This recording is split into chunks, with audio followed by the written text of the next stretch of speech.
നെതർലാൻഡ്സിലൂടെയുള്ള യാത്രയ്ക്കായിട്ട് എടുത്തൊരു one day പാസ്സാണിത്. €4 ticket. ഇവിടെയുള്ളവർക്ക് ഇത്തരം ടിക്കറ്റിന് ആവശ്യമില്ല. അവരുടെ ഒരു കാർഡുണ്ട്, അതൊന്ന് സ്വൈപ്പ് ചെയ്ത് കയറി പോകുന്നു.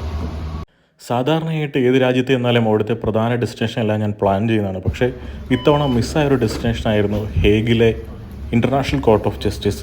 അത് കാണാൻ വേണ്ടിയുള്ള പോക്കിന് വേണ്ടിയാണ് ഈ ഒരു ബസ് ടിക്കറ്റ് എടുത്തിരിക്കുന്നത്.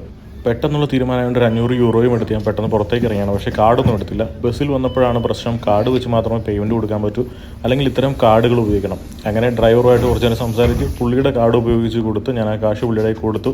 അങ്ങനെ കുറേ കഷ്ടപ്പെട്ടെടുത്ത ടിക്കറ്റാണ് നിങ്ങളെ ആദ്യം കാണിച്ചത്. അതുകൊണ്ട് തന്നെ ഡ്രൈവറുമായിട്ട് നല്ല കമ്പനി.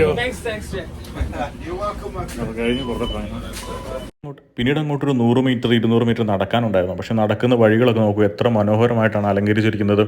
ഈ കാഴ്ചകളൊക്കെ കണ്ട് അങ്ങനെ ഞാൻ ഇൻ്റർനാഷണൽ കോർട്ട് ഓഫ് ജസ്റ്റിസിന് മുന്നിലെത്തി. തീർച്ചയായിട്ടും പുതിയൊരു എക്സ്പീരിയൻസ് ആയിരുന്നു ഈ അർദ്ധരാത്രിയിലെ യാത്ര.